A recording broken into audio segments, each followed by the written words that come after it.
খালেদা জিয়া বাংলাদেশের প্রথম নারী প্রধানমন্ত্রী।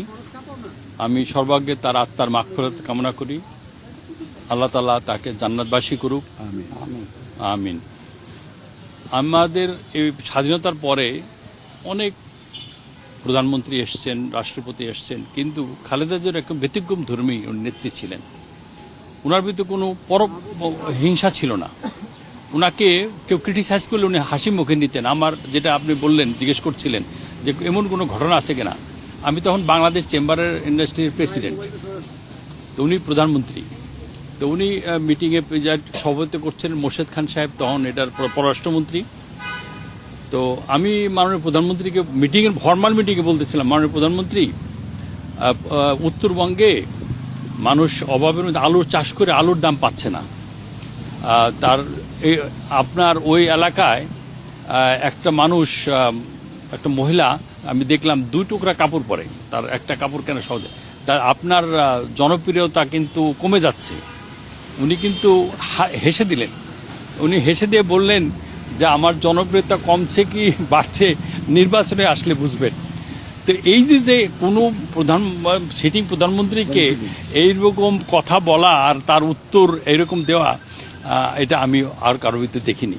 তো সবসময় আমরা যে কোনো ব্যাপারে, আমরা শিল্প কারখানার ব্যাপারে গিয়েছি, গ্যাসের ব্যাপারে গিয়েছি, উনি কিন্তু সাথে সাথে উনি ডিসিশন দিয়ে দিয়েছেন।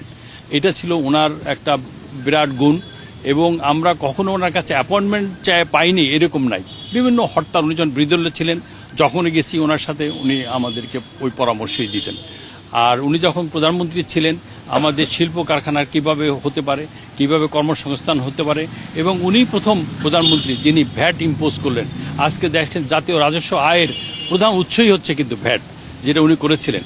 আর উনি সবসময় অন্যের কাছ থেকে শুনতেন, তারপরে ডিসিশন উনি দিতেন। এটা ছিল ওনার অনেক বড় গুণ, অনেক ধৈর্য।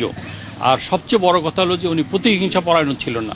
যারা ওনাকে শাস্তি দিয়েছে, যারা ওনাকে কষ্ট দিয়েছে, ওনার মুখ দিয়ে কিন্তু কখনো ওই ধরনের কটু বাক্য কখনো উনি প্রকাশ করলেন। এই কারণেই উনি জীবনের, কালকে আমরা দেখলাম যে লাখো লাখো মানুষ যারা কিভাবে তারা ভালোবাসে তাকে, বিভিন্ন জেলার থেকে ছুটে এসছে, বৃদ্ধ ছুটে আসছে, পঙ্গু লোক ছুটে আসছে তাকে ভালোবাসা জানানোর জন্য। তারা কিন্তু তারা কোনো দলের লোক না, তারা সাধারণ মানুষ। উনি মানুষের অন্তরে গেঁথে আছেন। এবং আমি মনে করি ম্যাডাম খালেদা জিয়ার মৃত্যু নাই, এবং ওনার থেকে নতুন প্রজন্ম শিখবে যে মানুষকে ভালোবাসলে মানুষ তার প্রতিদান দিতে জানে। ধন্যবাদ।